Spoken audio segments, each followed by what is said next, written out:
बिल्कुल नाम तलाशा उसका मोहम्मद शरीफुल इस्लाम शहजाद, जबकि वो अपना नाम विजय दास लिखता है कि उसने शाहरुख खान के घर पे भी रैकी की थी। तो जब वो किसी को जानता ही नहीं था तो अकेले शाहरुख खान और सैफ अली खान के घर क्यों गया, अक्षय कुमार के घर क्यों नहीं गया? तो बांग्लादेश से जब सीमा से हिंदू आ रहे थे बेचारे पछाड़ी, तो आपने बीएसएफ से लठ चलवा के उनको वापस करा दिया। लेकिन जो घुसपैठिए हैं वो घुस रहे हैं, तो इसकी अकाउंटेबिलिटी किसकी है? गृह मंत्री की है ना, बीएसएफ की है। सैफ अली खान पूरे सपरिवार प्रधानमंत्री से मिले थे। मुझको पता नहीं क्यों बार बार लगता है कि प्रधानमंत्री चुनाव आयोग के बारे में भी बातचीत कर रहे हैं। अब सैफ अली खान फिल्म भी बनाने वाले हैं चुनाव आयोग पर। आपको लगता है कुछ जुड़ा हुआ है या फिर ये बस ऐसे हवाई बातें ही है? था कि सैफ अली खान को जिसने भी चाकू मारा वो कौन है, नहीं है, अपराधी है, नहीं है, बांग्लादेशी है, भारतीय है। लेकिन हाँ, इसका एक संबंध जरूर मैं ये देखता हूँ कि अगर जिस तरीके से आर्थिक विषमताएं बढ़ रही हैं और ये पॉलिसी के द्वारा, सरकार की जो पॉलिसी है उसकी वजह से बढ़ रही है, अगर इसको एड्रेस नहीं किया गया तो आप पाएंगे कि आने वाले समय में ऐसी बहुत सारी घटनाएं देखने को मिलेंगी। मैं ये समझ नहीं पाता हूँ कि भारत के प्रधानमंत्री को या फिर सत्ता पक्ष को चुनाव आयोग को सर्टिफिकेट बांटने की क्या जरूरत है? क्या चुनाव आयोग कॉम्प्रोमाइज्ड है, ये बात सही है, और देखना ये होगा कि इसकी विश्वसनीयता फिर से बहाल हो पाती है। लगता है कि राजीव कुमार जब रिटायर हो तो उनको साहित्य अकादमी का चेयरमैन वेयरमैन न बना देंगे कहीं, गालिब अकादमी का। अखबारों में बताया नहीं गया अच्छे से, लेकिन 13 एलपीजी सिलेंडर फटना इतने डेंस इलाके में, तो आग कितनी घातक थी ये इससे पता चलता है कि 15 से 20 जो फायर ब्रिगेड की गाड़ियां हैं उनको आना पड़ा, तब जाकर के आग काबू हो सकी। 300 से अधिक शिविर जलकर राख हो गए। और इतने बड़े आयोजन में इस किस्म की खामी बहुत घातक सिद्ध हो सकती है। ये तो लोगों की आस्था है को इन्होंने एक बिल्कुल पॉलिटिकल इवेंट बना दिया है, पीआर इवेंट बना दिया है भारतीय जनता पार्टी का। ये प्रॉब्लम है यहाँ पर। वो पहले भी होते रहे, कांग्रेस की सरकारें भी थी, समाजवादी पार्टी की सरकारें भी थी, लेकिन किसी ने इसको अपना पीआर इवेंट नहीं बनाया। उसमें नेहरू जी नगर पालिका के इलाहाबाद के अध्यक्ष थे, मदन मोहन मालवीय हिंदू महासभा के अध्यक्ष थे, और अंग्रेजों ने वहाँ पे रोक लगा दी कि चूंकि वहाँ पे रिपटन है इसलिए वहां पर लोग स्नान करने नहीं जाएंगे, और उन्होंने वहां पे बल्लियां लगा दी। इसके विरोध में मदन मोहन मालवीय बीच नदी में कल्पवास पे खड़े हुए। जब पंडित नेहरू को मालूम पड़ी तो वो पैदल चलते हुए वहां गए और उन्होंने अपने हाथ से बल्लियां तोड़ी और खुद नदी में घुस गए, और जैसे ही वो घुसे तो उनके पीछे लाखों की भीड़ घुस गई। तो नागा साधु, कथित नागा साधु मैं कह रहा हूँ क्योंकि मुझे नहीं लगता कोई असली साधु इस प्रकार का उत्पात करता होगा, उन्होंने गए, उन्होंने उसके पूरे स्टॉल को तोड़ा, उसकी एक एक किताब को आग लगा दी। जो व्यक्ति किताब को आग लगाता है वो कभी संत नहीं हो सकता है, क्योंकि संत तो स्वाध्याय करता है और विमर्श करता है। आज की अखबार में मैंने पढ़ा कि आईआईटी मद्रास के जो डायरेक्टर हैं वो गोमूत्र के औषधि गुणों के बारे में चर्चा कर रहे हैं। मतलब आईआईटी मद्रास के डायरेक्टर। सलाम नमस्कार, मैं हूं कुणाल पाठक और आप देख रहे हैं द लखनऊ पोस्ट आज का अखबार। इस कार्यक्रम में मेरे साथ हैं मेरे मेहमान indiaclimatechange.com के फाउंडर पंकज चतुर्वेदी जी और नेशनल हेराल्ड से मेरे दोस्त विश्वदीपक। स्वागत है दोनों। पंकज जी, सैफ अली खान पर हमला हुआ, ठीक है, इसकी जांच हुई और जांच होने के बाद जो सूचनाएं निकल रही हैं और जिस किस्म की रिपोर्टिंग हो रही है उससे थोड़ा संदेह होता है, ऐसा लगता है कुछ फाउल प्ले है। आप देखिए कि सिक्योर्ड सोसाइटी है, वहां पर घुस के हमला हो जाता है। हमलावर प्रोफेशनल नहीं, इसके बाद भी सिक्योर्ड सोसाइटी में घुसा हुआ है और वो हमला करने के लिए पहुंचता है। और जांच से ऐसा लग रहा है जैसे उसको पता ही नहीं था कि यहाँ कोई सेलिब्रिटी रहता भी है, और अचानक से उसका बांग्लादेशी लिंक निकल आता है, पश्चिम बंगाल से लिंक निकल आता है। इसी बीच सैफ अली खान की जो आगामी फिल्म है सुकुमार सेन पर, जो कि चुनाव आयोग पर बनी हुई है, भारत के पहले मुख्य चुनाव आयुक्त पर बनी हुई है, उस फिल्म की चर्चा होने लगती है। भारत के मुख्य चुनाव आयुक्त ऑलरेडी घेरे में हैं और प्रधानमंत्री मन की बात के माध्यम से चुनाव आयोग की तारीफ कर रहे हैं, और दिल्ली में चुनाव हो रहे हैं जिसमें कि बांग्लादेश की घुसपैठिए बड़ा मुद्दा है। हाँ, तो ये आपको लगता है ना कुछ फाउल प्ले है? देखिए, एक्चुअली कि वो जो पूरा मैं हमले के मसले में तो कोई शक नहीं करने के मूड में हूँ, क्योंकि कुछ हुआ तो है। लेकिन यदि हम चंदू खाने की खबरें बोले तो कुछ ऐसे ट्विटर हैंडल्स हैं जिनको आरएसएस और बीजेपी के बहुत बड़े बड़े लोग फॉलो करते हैं। वो तो ये लिख रहे हैं कि कोई किसी नौकरानी से एक्स्ट्रा मैरिटल रिलेशन था और उसको देख लिया, यानी वो इस टाइप की बातें भी। लेकिन जो पुलिस का दावा है जिस लड़के को पकड़ने का, जो विभास दास के नाम से था और बाद में उसको सैफुल इस्लाम कुछ सिद्ध करने की कोशिश की जा रही है। एक तरफ पुलिस कह रही है कि उसके पास कोई कागज ही नहीं हो, तो बांग्लादेशी है। दूसरी तरफ पुलिस ने जो कल कोर्ट में कोई दस्तावेज पेश किया, उसने बताया कि उसके पास में मोबाइल था, उसने फोन पे बात किया है। और उसने फोन बाद में ऑफ कर दिया था, और जब उसने ऑन किया तो जो नंबर उस दायरे के जो नंबर थे, उन नंबरों को जब सर्च किया तो उसका नंबर मिला। एक चीज। दूसरा चीज, पुलिस ये भी कह रही कि उसने गूगल पे से चाय की दुकान पे पेमेंट किया। गूगल पे से चाय की दुकान पे पेमेंट किया, इसका मतलब है कि he must have the bank account also. ठीक है। तो वो वो फर्जी है, उसके पास कोई दस्तावेज नहीं है, या वो बांग्लादेशी है, या वो क्या है। अभी तो इसी पे पूरा मसला फंसा हुआ। आप देखिए ना, क्योंकि उसकी जो आइडेंटिटी है, इसके पहले एक छत्तीसगढ़ के लड़के को आरपीएफ ने पकड़ लिया और पूरे देश में हल्ला हो गया कि ये वही लड़का है जिसने हमला किया। वो भी ज्ञानेश्वरी एक्सप्रेस से बंबई से आ रहा था। और सरप्राइजिंगली आप देखिए कि छत्तीसगढ़ वो जगह है जहां से 1.5 महीने पहले एक व्यक्ति को पुलिस ने उठाया था, क्योंकि उसने बांद्रा पुलिस स्टेशन पर 3 बार फोन करके बोला था कि वो शाहरुख खान की हत्या कर देगा। अब इस मामले में एक एक्सटेंशन ये भी चल रहा है कि उसने शाहरुख खान के घर पे भी रैकी की थी। तो जब वो किसी को जानता ही नहीं था, तो अकेले शाहरुख खान और सैफ अली खान के घर क्यों गया, अक्षय कुमार के घर क्यों नहीं गया? मेरा एक सवाल है। तो या तो उसको खान पान का शौक है ना, या खान का शौक है ना। तो ये जो मुझे लगता है कि ये बात तय है कि दिल्ली के चुनाव में भारतीय जनता पार्टी बुरी तरीके से फंस गई है।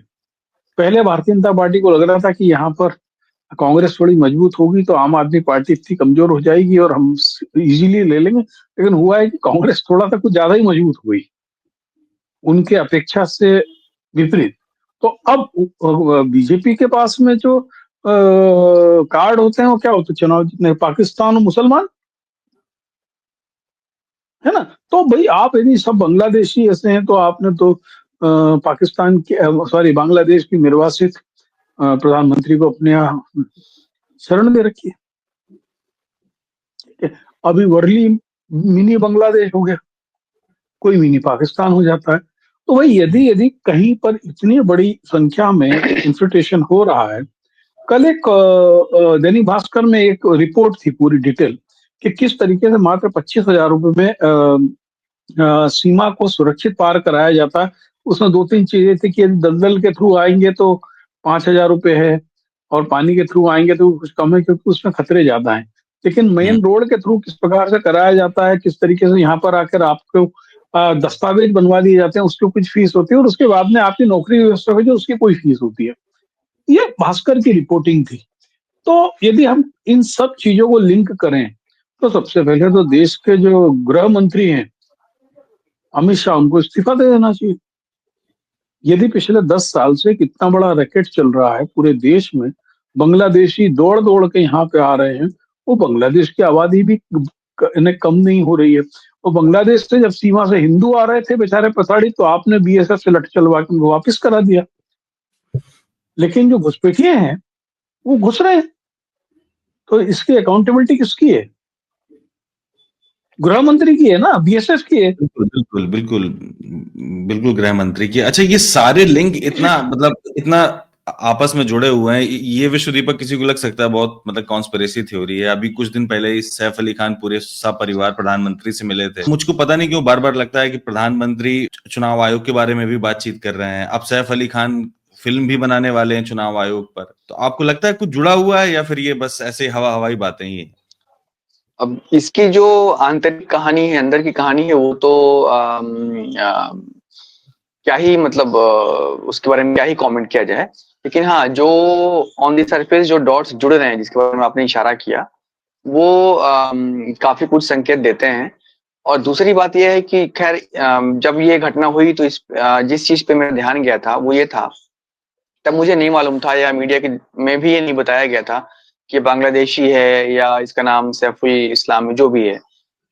लेकिन जिस चीज पे मेरा ध्यान गया था वो ये था कि हमारे समाज में जो आर्थिक विषमता जिस तरीके से बढ़ रही है, जिस तरीके से जो अमीर है वो और अमीर हो रहे हैं और जो गरीब है वो और गरीब हो रहे हैं, तो मुझे यही समझ में आया कि आने वाले दिनों में ऐसी घटनाएं बहुत ज्यादा होंगी और लोगों को ऐसे घुस घुस करके लोग, जो वंचित लोग हैं, जो पिछड़े लोग, जो गरीब हैं, जो इस पूरे दौड़ में जो पीछे रह गए हैं, जिन जो अपनी रोजी रोटी के लिए, दवाइयों के लिए, पढ़ाई के लिए, दिन प्रतिदिन संघर्ष कर रहे हैं 100, 200, 500 के लिए, ऐसी घटनाएं बहुत आने वाले समय में देखने को मिलेंगी। इस चीज पर मेरा ध्यान गया था उस दिन, और उसी दिन संयोग से भी एक घटना और सामने आई कि कर्नाटक में कोई बैंक में एटीएम वैन जा रही थी, जिसमें से कि जो मनी हाइस्ट वाले अंदाज में एक मोटरसाइकिल पे 3-4 लोग आए और उन्होंने उस एटीएम वैन वाले को गोली मारी बीच सड़क पर, एकदम सबके सामने दिन दहाड़े गोली मारी उसको, और 93 लाख रुपए लूट करके चले गए। उत्तर प्रदेश में हर चौथे दिन हम ऐसी घटनाएं देखते रहते हैं कि कहीं किसी ज्वेलरी शॉप में 4 लोग घुसे तमंचा लेकर के और उन्होंने लोगों को लूट लिया, बिल्कुल दिन दहाड़े। ऐसे वीडियोस बहुत आजकल आते हैं।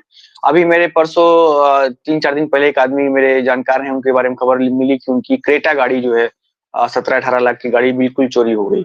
तो मैं देख रहा हूँ कि इस तरह की घटनाएं बढ़ रही हैं। तो मुझे यही लगा था कि सैफ अली खान को जिसने भी चाकू मारा वो कौन है, नहीं है, अपराधी है, नहीं है, बांग्लादेशी है, भारतीय है। लेकिन हाँ, इसका एक संबंध जरूर मैं ये देखता हूँ कि अगर जिस तरीके से आर्थिक विषमताएं बढ़ रही हैं और ये पॉलिसी के द्वारा, सरकार की जो पॉलिसी है उसकी वजह से बढ़ रही है, अगर इसको एड्रेस नहीं किया गया तो आप पाएंगे कि आने वाले समय में ऐसी बहुत सारी घटनाएं देखने को मिलेंगी।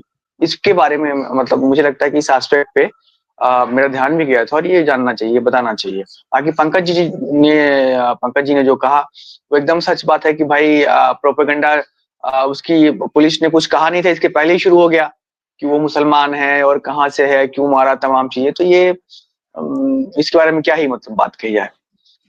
और जब वो यहाँ के नागरिक आप देखिए ना कि जब नहीं है, अवैध है, सब कुछ है, इसके बाद भी गूगल पे से वो पे कर देता है। बिल्कुल बिल्कुल। और जब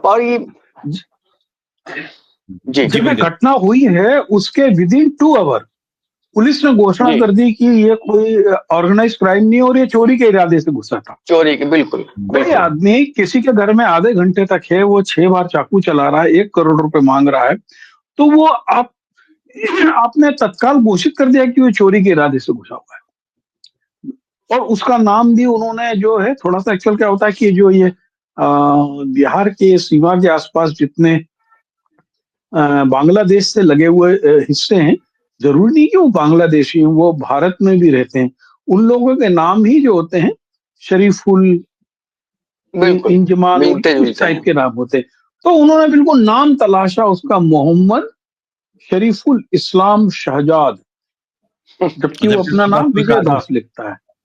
और मजेदार चीज मुझे बड़ी पुरानी घटना याद आई। 1989 में दिनमान टाइम्स के लिए एक रिपोर्ट कर रहा था, तो जो उस समय डीसी क्राइम थे, बाद में बहुत बड़े समाज सेवक बन गए, फिर वो बिहार से हैं, वो नाम ये फ्रेम ठीक है, आमोद कंठ की बात कर रहे हैं क्या आप? हाँ, यस ठीक है। तो ये फ्रेम ठीक है। उनके पास गया तो मैं दिल्ली में कॉल गर्ल्स पे स्टोरी कर रहा था, तो उन्होंने काफी जानकारी दी, उनका एक इंटरव्यू लिया, उसके बाद मैंने बोला कुछ फोटो दे दो, तो उन्होंने अपने एक इंस्पेक्टर को बोला इनको कुछ फोटो दे दो, तो मैं उन्हें कुछ फोटो दिए। तो वो आज से बहुत पुरानी 30 साल पुरानी बात हो गई, तो उसमें जो उम्र का तकाजा होता है, हम लोगों की क्यूरियोसिटी होती है, तो मैंने उससे इंस्पेक्टर को बताया कि साहब इनके नाम क्या है। तो वो डायलॉग आज मुझे याद आया, उसने बोला था नाम क्या है, किसी का नाम शीला लिख लो, किसी का नाम पम्मी लिख लो, किसी का नाम गुलजार लिख लो, पुलिस वाले ने जो नाम दे दिया वही नाम हो जाता है, फिर कोर्ट भी उसको सोचती कि नाम है कि नहीं।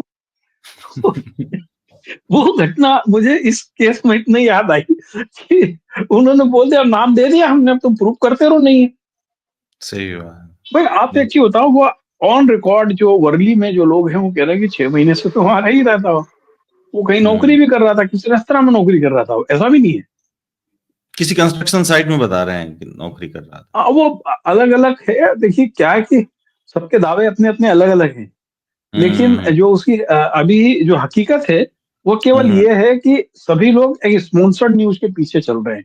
ये सभी जो अभी प्रायोजित समाचार चल रहे हैं, भाई आप, अब एक बांग्लादेशी देश के लिए खतरा है। मेरे शरीर के इंसान ने अभी 3 महीने पहले एक रिपोर्ट, एक आर्टिकल लिखा था, पंजाब के ग्रुप को सभी अखबारों में छपा था, और उसमें हमने बोला था कि वो ये बहुत बड़ा खतरा है, लेकिन वो खतरा अकेले झारखंड का नहीं है। जो झारखंड में वो बता रहे थे संथाल में, जहां पर बांग्लादेश की कोई सीमा छूती नहीं, और वहां पर वो कह रहे थे संथाल में से बांग्लादेशी आ गए वो, और बताया था कि भाई ये जो मसला है चुनाव का मसला नहीं है, पूरा राष्ट्रीय मसला है। और मजेदार चीज है कि आज से 20 साल से हम लिख रहे हैं ये चीज कि पूरे देश के अंदर बहुत सारे बांग्लादेशी हैं। दिल्ली में अकेले हम लोगों का मोटा मोटी अनुमान था, जो एक लिखा था कि 10 लाख से ज्यादा हैं। लेकिन उसके बाद भी आपने क्या किया 10 साल में? चलो कांग्रेस ने तो वोट बनवाए, केजरीवाल ने वोट बनवाए, लेकिन आपने क्या किया? हम कहां उन्हें पर कुछ थे नहीं करना भाई? उन्हें कुछ है नहीं ना? करना था पंकज जी। बांग्लादेशी माइग्रेंट जो है एक राष्ट्रीय समस्या है कि अंतरराष्ट्रीय समस्या है, एक अलग मुद्दा है, लेकिन ये बिल्कुल तय बात है कि भारत में वो एक राजनीतिक टूल अवश्य है। ये तो बिल्कुल वो तय एक है। पॉलिटिकल टूल है ना? हाँ, भाई जब राजनीतिक यदि वो टूल अवश्य। ऑनलाइन गूगल पे का भुगतान कर रहा है वो, तो उसका इसका मतलब उसका मतलब बैंक अकाउंट भी है। मुझे तो आधार नहीं है लगता उसका, गूगल पे या आधार भी होगा, भाई उसका कोई, पैन भी होगा, सब कुछ होगा। क्योंकि बगैर केवाईसी के तो शायद मुझे लगता है कोई भी है जो ये पेमेंट वाले गेटवे कोई भी काम नहीं करते, बिल्कुल नहीं, है ना? बिल्कुल तो नहीं, बिल्कुल नहीं। उसका है ना बैंक अकाउंट भी है, उसके पास पूरे कागज भी है। तो यदि वो सब बन रहे हैं, तो महाराष्ट्र में किसकी सरकार है और केंद्र में किसकी सरकार है? सीमा से वो महाराष्ट्र तक, बंबई तक पहुंच गया, ठाणे तक। वो ठाणे में रह भी हम्म, रहा है। बिल्कुल। तो इसी इस्तीफा तो अमित शाह को देना चाहिए इसमें। हाँ, हम लोग मतलब नागरिक आशा करते रहेंगे कि कोई जिम्मेदारी लेगा, पर लगता नहीं कि कोई जिम्मेदारी लेने वाला है। विश्व दीपक, अगली खबर में ये है कि जो भारत के प्रधानमंत्री हैं, इन्होंने मन की बात की कल, और मन की बात में इन्होंने चुनाव आयोग को बहुत सारे सर्टिफिकेट बांटे, जैसे कि चुनाव आयोग निष्पक्ष है, वो भारत के लोकतंत्र के लिए काम कर रहा है, लोकतंत्र के पिलर के रूप में है। उन्होंने बहुत सारी तारीफ की। मैं ये समझ नहीं पाता हूं कि भारत के प्रधानमंत्री को या फिर सत्ता पक्ष को चुनाव आयोग को सर्टिफिकेट बांटने की क्या जरूरत है? क्या उनका सर्टिफिकेट काम भी आएगा? अगर किसी का सर्टिफिकेट काम आना चाहिए तो वह विपक्षी दलों का सर्टिफिकेट, उन लोगों का जो उनके खिलाफ प्रश्न उठा रहे हैं, अगर वो सर्टिफिकेट दें, अगर वो कहें कि चुनाव आयोग निष्पक्ष है, तब तो बात समझ में आती है कि उनमें निष्पक्षता है। दूसरी बात यह है कि भारतीय संविधान का अनुच्छेद 324 भारत के निर्वाचन आयोग को इतनी ताकत देता है, इतनी ज्यादा ताकत देता है कि अगर उसे निष्पक्ष तरीके से चुन भर लिया जाए तो वो खटिया खड़ी कर देगा किसी की भी। लेकिन सबसे बड़ा सवाल ये है कि उसे निष्पक्ष तरीके से चुना ही नहीं जाता है, उसे एक फेवर के तहत चुना जाता है, और वो अपने ताउम्र यानी कि अपने कार्यकाल भर फेवर ही प्रदान करता रहता बिल्कुल। असल में मोदी साहब के लिए जो लोकतंत्र है वो यही है, वही लोकतंत्र है। वो जो बोलते हैं वही संविधान है, उन्हीं की पार्टी लोकतंत्र की फ्लैग बीयरर है। तो चुनाव आयोग जो है उनके हिसाब से काम कर रहा है और उनको लग रहा है कि देश में डेमोक्रेसी है। लेकिन ये नजरिए का फर्क है असल में, क्योंकि वो लोकतंत्र को ऐसे ही देखते हैं। वो लोकतंत्र का मतलब उनकी निगाह में ये है वो चुनाव जीतते रहें, भारतीय जनता पार्टी भारत की नहीं दुनिया की सबसे बड़ी पार्टी बन जाए, और देश के जो 28 राज्यों में और सभी केंद्र शासित प्रदेशों में उनकी सत्ता काबिज हो जाए, और वो हमेशा प्रधानमंत्री बने रहे अनियत काल के लिए। यही उनके हिसाब से लोकतंत्र है। लेकिन ये सच्चाई नहीं है, और चुनाव आयोग कॉम्प्रोमाइज्ड है, ये बात सही है।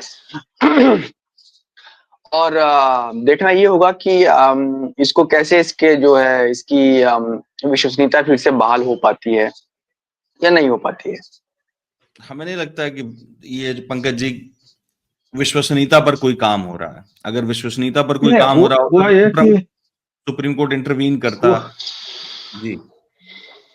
हुआ ये कि किसी अंग्रेजी पढ़ने वाले ने मोदी जी को राहुल गांधी के भाषण में I am fighting against the state का अर्थ बता दिया। बाकी तो झुल्लू पल्लू चूच कूद रहे हैं, लेकिन उनको समझ में आ गया state means the machinery of the state, one of the machinery of the strong machinery of the state is the election ECI. Commission. तो उनको लगा कि अब मुझे इसको बचाना चाहिए, इसके ऊपर एक शील्ड देना चाहिए। तो वो अंग्रेजी का अर्थ वो समझ गए इस समय बिल्कुल। बड़नगर का लाल जो है, तो अंग्रेजी समझ गया, तो उसको वो सेव कर रहा है। और हो सकता है, मुझे तो ये लगता है कि राजीव कुमार जब रिटायर हो तो उनको साहित्य अकादमी का चेयरमैन वेयरमैन ना बना देंगे कहीं, या गालिब अकादमी का। बना बिल्कुल बना क्योंकि सकते। इसरो सबसे बड़ी चीज है कि जो जो व्यक्ति इस चीज का जवाब नहीं दे रहा है कि लोकसभा चुनाव और विधानसभा चुनाव के बीच में महाराष्ट्र में 1 करोड़ वोटर कैसे बढ़ गए, 1 करोड़ लोगों ने वोट कैसे दे दिया, वो ये नहीं बता पा रहा है कि जो हरियाणा में इरेगुलरिटीज हुई हैं उसका आप रिकॉर्ड क्यों नहीं देना चाहते। हाईकोर्ट चंडीगढ़ के आदेश के बावजूद दिल्ली में चुनाव आयोग के कार्यालय से 1.5 किलोमीटर की दूरी पर राजा बाजार में पहले प्रवेश वर्मा नगदी बांटता रहा, फिर जूते बांटता रहा, साड़ियां बांटता रहा। इस प्रोविजन में अरेस्ट कर सकता है चुनाव आयोग, बिल्कुल। लेकिन उन्होंने कोई कार्रवाई नहीं की। क्यों? क्योंकि मन की बात में उनको तारीफ करनी थी उनकी। तो जो आज की जो सबसे बड़ी संदिग्ध संस्थाएं हैं, उनके प्रोटेक्ट करने का काम प्राइम मिनिस्टर केवल शायद इसलिए करते हैं क्योंकि इस कुर्सी पे वो जो पहुंचे हैं, केवल इसीलिए पहुंचे हैं। कितना स्पॉन्सर्ड तरीके से बयान दिलवाए जाते हैं। प्रधानमंत्री का मन की बात जो है, मन की बात क्या है, मन की बात क्या, जो कुछ भी है, उसमें वो चुनाव आयोग की तारीफ कर रहे हैं। उससे पहले उन्होंने बाकायदा उमर अब्दुल्ला से तारीफ करवा दी कि भाई बहुत निष्पक्ष चुनाव हुए।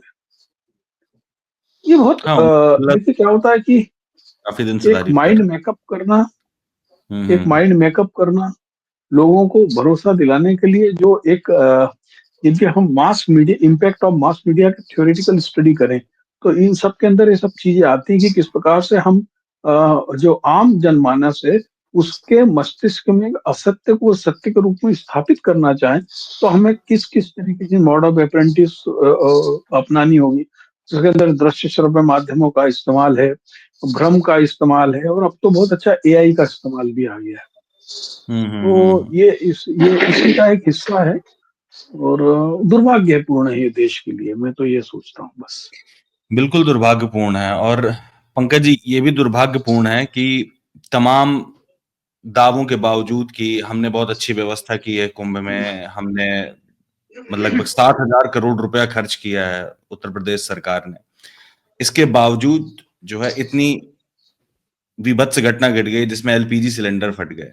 इसमें 13 एलपीजी सिलेंडर फटे हैं और इसके स्केल को ज्यादा अखबारों में बताया नहीं गया अच्छे से, लेकिन 13 एलपीजी सिलेंडर फटना इतने डेंस इलाके में, और वो आग कितनी घातक थी ये इससे पता चलता है कि 15 से 20 जो फायर ब्रिगेड की गाड़ियां हैं उनको आना पड़ा, तब जाकर के आग काबू हो सकी। 300 से अधिक शिविर जलकर राख हो गए। और इतने बड़े आयोजन में इस किस्म की खामी बहुत घातक सिद्ध हो सकती है। ये तो अच्छा रहा कि कोई मरा नहीं है, कोई हताहत नहीं हुआ, किसी को नुकसान नहीं हुआ, 4-5 लोगों को थोड़ा बहुत हल्की फुल्की चोट जरूर है, जो अखबारों में छपा है पंकज जी। नहीं, लेकिन मैं आपको बताऊं कि देखिए हम लोग तो देख रहे हैं कि ये बहुत गंभीर मसला है। क्यों गीता बेस गोरखपुर के स्टॉल में आग लगी जहाँ पे केवल कागज ही कागज थे, यदि वो भयावह हो सकती थी। लेकिन आप देखिए कि जो लबर झेंझू पत्रकार हैं उनके बयान छी टीवी पे कल चल रहा था। 100 फायर टेंडर वहां पहुंच गए हैं और वो मैंने उसको फेंकना था, 100 पहुंच गए। 12-15 की जगह उन्होंने सोचा 12-15 तो सब पहुंचा रहे, मैं 100 पहुंचा दूं। दुखवर्धन त्रिपाठी जो है वो कहते हैं कि गंगा मैया की कृपा है, कोई नुकसान नहीं हुआ। तो वही गंगा मैया की कृपा थी तो आग काहे लगी, यदि सब कुछ गंगा मैया की कृपा थी तो, है ना। कई लोग एक ही जोड़ी कपड़े में रह गए, शायद 50 से 60 लाख रुपए नगद वहां आग लग गई लोगों की, लोगों के तो आधार फाधार सब जल गए। तो वो भी सब गंगा मैया की कृपा ही मान ले हम। फिर हम भगवान को इतना हल्का फुल्का क्यों मानते हैं भाई। आप कुकर्म आप कर रहे हो, आग लगने की व्यवस्था आप कर रहे हो, और उसमें गंगा मैया, यमुना मैया, सरस्वती मैया को बीच में घुसेड़ रहे हो।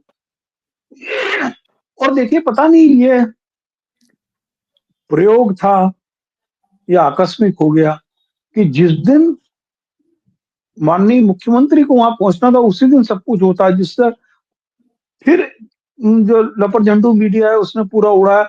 और देखो भाई जैसे ही घटना हुई वैसे चीफ मिनिस्टर वहां निरीक्षण को पहुंच गए।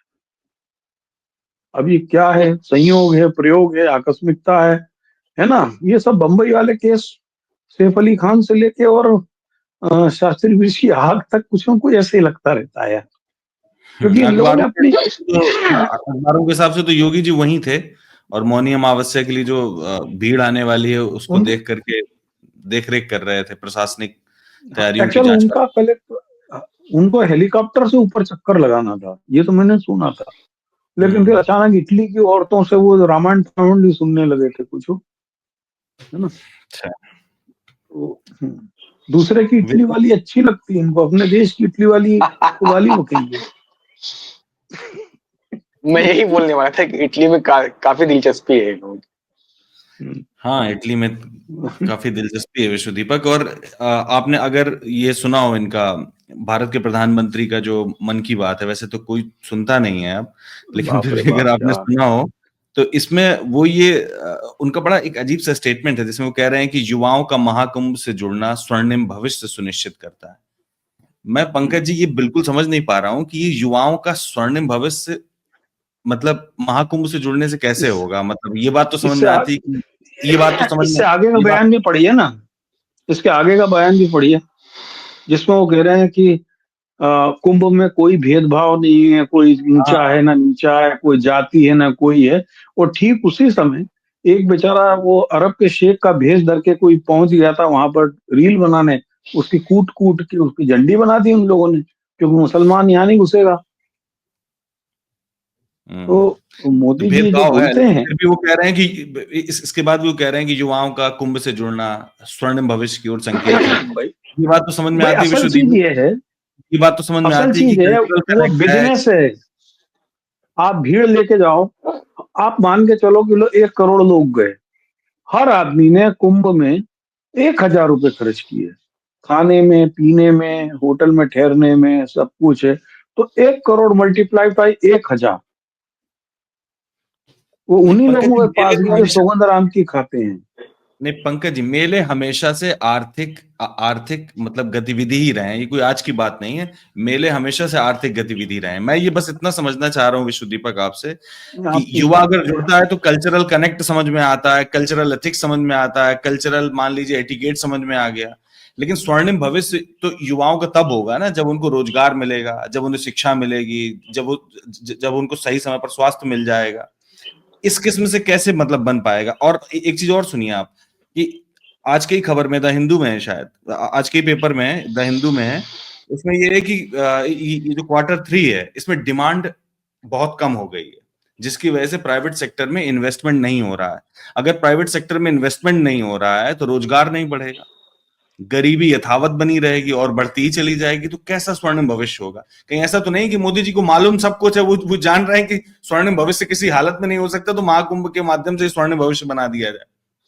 बिल्कुल, ये सारी की सारी डाइवर्जनरी प्रैक्टिसेस हैं इनकी, और ये शुरू से ही इसको अपनाते रहे हैं। और जहां तक बात है कुंभ की, तो देखिए कुंभ का एक बहुत ही सांस्कृतिक पक्ष है, और ये आज की बात नहीं है। और जवाहरलाल नेहरू ने भी अपनी डिस्कवरी ऑफ इंडिया में इसके बारे में लिखा है, और इसको खड़गे साहब ने एक दिन ट्वीट भी किया था। और आजकल आप देखेंगे तो इस पे निर्मल वर्मा ने काफी अच्छा लिखा है कुंभ के बारे में, इलाहाबाद के कुंभ के बारे में। तो खुद इलाहाबाद में पढ़ाई की है मैंने पंकज जी, सब लोग जानते हैं कि जो उसका सांस्कृतिक पक्ष है वो उसका क्या महत्व है। प्रॉब्लम जो मुझे सांस्कृतिक पक्ष है इम्पोर्टेंट, बिल्कुल सही, बिल्कुल प्रॉब्लम जहाँ पे जो मुझे नजर आती है वो ये है कि इन लोगों ने, खासतौर से योगी ने और मोदी ने या पूरी बीजेपी की मशीनरी ने, इन्होंने कुंभ, उनको पता है कि वहां पे लोग आते हैं, कुंभ में लोगों की आस्था है, इसको इन्होंने एक बिल्कुल पॉलिटिकल इवेंट बना दिया है, पीआर इवेंट बना दिया है भारतीय जनता पार्टी का। ये प्रॉब्लम है यहाँ पर। कुंभ पहले भी होते रहे, कांग्रेस की सरकारें भी थी, समाजवादी पार्टी की सरकारें भी थी, लेकिन किसी ने इसको अपना पीआर इवेंट नहीं बनाया। ये तो इतना सब लोग जानते हैं कि मेले ठेले जो होते हैं कि अर्थव्यवस्था का आधार होते हैं, लेकिन अर्थव्यवस्था का आधार किसका होते हैं। मैं भी बहुत सारे सिंहस्थ और मेलों में गया हूँ, उसके अंदर चना चबीना बेचने वाले, स्थानीय और मिट्टी का काम करने वाले, लकड़ी का खिलौने वाले, इन सब लोगों के लिए पूरे व्यापार की गुंजाइश होती थी। और आज उन सबकी व्यापार की गुंजाइश आपने बंद कर दी है, वहां पे बैठना संभव नहीं लोगों के लिए। जो लोग पंडे पुजारी के घर में रुक कर उसको 100 रुपए देकर, दक्षिणा देकर स्थानीय रोजगार को चलाते थे, उसकी जगह आपने पूरे में जहां पे ये आग लगी वहां भी 150 टेंट थे, पूरी टेंट सिटी को आपने बिजनेस दे रखा है। नाव को लेकर पूरा किन लोगों के पास बिजनेस है। अब आपको बताऊं कि केवल 10,000 पास जारी किए गए थे गाड़ियों के, और अंदर 1 लाख गाड़ियां हैं। ये जो समानांतर अर्थव्यवस्था बन रही है, ये समानांतर अर्थव्यवस्था के बेनिफिशियरीज कौन है। यदि अर्थव्यवस्था को आपको रोना है तो आप फिर अडानी को गाली देना बंद कर दो। अडानी और अंबानी तो हमारे देश की अर्थव्यवस्था को मजबूत कर रहे हैं। अर्थव्यवस्था किसकी मजबूत हो रही है, किसके लिए है मेला। और भारत की सांस्कृतिक विरासत के लिए आज मैं हिंदुस्तान में एक पीस पढ़ रहा था कि 1925 26 27 28 की कोई घटना है। उसमें नेहरू जी नगर पालिका के इलाहाबाद के अध्यक्ष थे और मदन मोहन मालवीय हिंदू महासभा के अध्यक्ष थे, और अंग्रेजों ने वहां पे रोक लगा दी कि चूंकि वहां पे रिपटन है इसलिए वहां पर लोग स्नान करने नहीं जाएंगे, और उन्होंने वहां पे बल्लियां लगा दी। इसके विरोध में मदन मोहन मालवीय बीच नदी में कल्पवास पे खड़े हुए। जब पंडित नेहरू को मालूम पड़ी तो वो पैदल चलते हुए वहां गए और उन्होंने अपने हाथ से बल्लियां तोड़ी और खुद नदी में घुस गए, और जैसे ही वो घुसे तो उनके पीछे लाखों की भीड़ घुस गई। आप ये सोचिए कि उस कुंभ को किस प्रकार से नेहरू ने अंग्रेजों के प्रतिरोध का माध्यम बना लिया था। अब ये जो घटनाएं हैं, हम इस पर चर्चा नहीं करते, हम चर्चा करेंगे नेहरू जी 54 के उसमें घुस गए थे तो वहां पे भगदड़ मच गई थी। अरे भाई, सबको मालूम भगदड़ हाथी कांड मरी थी, नेहरू कांड नहीं बची मनी थी। नेहरू तो कभी वीआईपी रूप में कम से कम इलाहाबाद में तो कहीं गए नहीं है। आज की तारीख तक कोई उनका इतिहास नहीं कि इलाहाबाद में पुलिस वाला लेके भी गए। तो ये जो खूबसूरती थी कि हम जो मेले ठेले थे वो प्रतिरोध का केंद्र होते थे। बुंदेलखंड में चरण पादुका में प्रतिरोध का केंद्र था। ये जो मेले होते हैं ये अपनी बात को रखने का, आप वहां पर अपनी बात रख सकते हो, आप अपनी तरह के कपड़ा पहन के नहीं जा सकते हो, आपके कपड़े फाड़ दिए जाएंगे। वो आचार्य प्रमोद के स्टॉल में आग लगा दी, किताबों में आग लगा दी, क्योंकि उसके स्टॉल पे एक जगह लिखा हुआ था कि मेले में अंधविश्वास ना फैलाएं। तो नागा साधु, कथित नागा साधु मैं कह रहा हूँ क्योंकि मुझे नहीं लगता कोई असली साधु इस प्रकार का उत्पात करता होगा। उन्होंने गए, उन्होंने उसके पूरे स्टॉल को तोड़ा, उसकी एक एक किताब को आग लगा दी। जो व्यक्ति किताब को आग लगाता है वो कभी संत नहीं हो सकता है, क्योंकि संत तो स्वाध्याय करता है और विमर्श करता है। तो मंगल मिश्र और शंकराचार्य का कभी विमर्श ही नहीं हो पाता है यदि हम आग लगाने वाली संस्कृति को, यदि हम आग मेले और इसमें मानते। तो ये हमने इसको एक माफ करना धार्मिक की जगह सांप्रदायिक घटनाओं के लिए बहुत ज्यादा इसको कर दिया।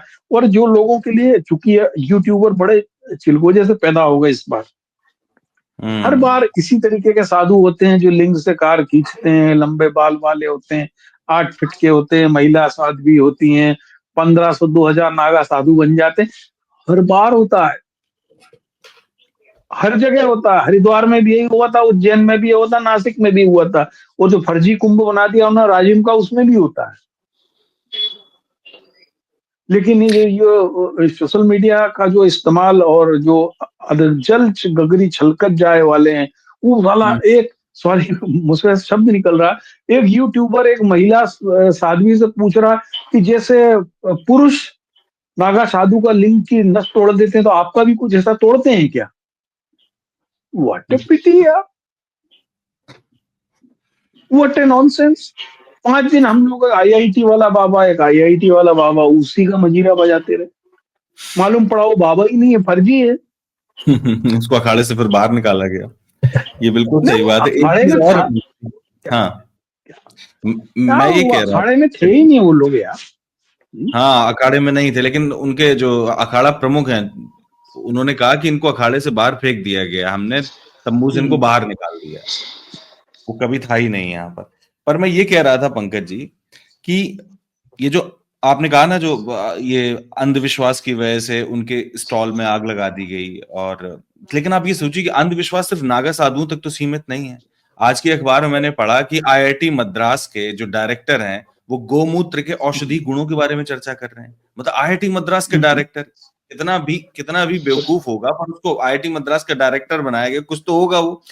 आप समझिए पंकज जी कि मैंने बहुत कोशिश की, ढेर सारा पढ़ा, मैंने तमाम जर्नल्स में पढ़ने की कोशिश की, सर्च किया और ये जानने की कोशिश की कि कहीं मुझे ये पता लग जाए कि गोमूत्र के पक्ष में कोई साइंटिफिक एविडेंस है। एक सिंगल साइंटिफिक एविडेंस नहीं मिला जो कंक्लूसिव एविडेंस हो, जो ये दावे के साथ कह सकता हो कि गोमूत्र में औषधि गुण होते हैं, गोमूत्र में एंटीबायोटिक्स के गुण होते हैं, ऐसा कहीं नहीं मिला। इवन नेचर जैसे जर्नल में मुझे ये पढ़ने को मिला कि अगर आपने पी लिया है इसको तो आपको तमाम किस्म की बीमारियां हो ही सकती हैं और हो सकता है कि आपकी मौत भी हो जाए। दूसरी बात ये, हाँ वो अब चूंकि साइंटिफिक है, वो हमारी तरह नहीं है, तो उस जर्नल में ये भी लिखा है कि साहीवाल गाय के बारे में शायद उन्होंने बोला है कि जिसको उसमें कुछ ऐसे बायो एक्टिव तत्व पाए जाते हैं जो सिल्वर जैसे आयन को नैनो पार्टिकल में कन्वर्ट कर लेते हैं।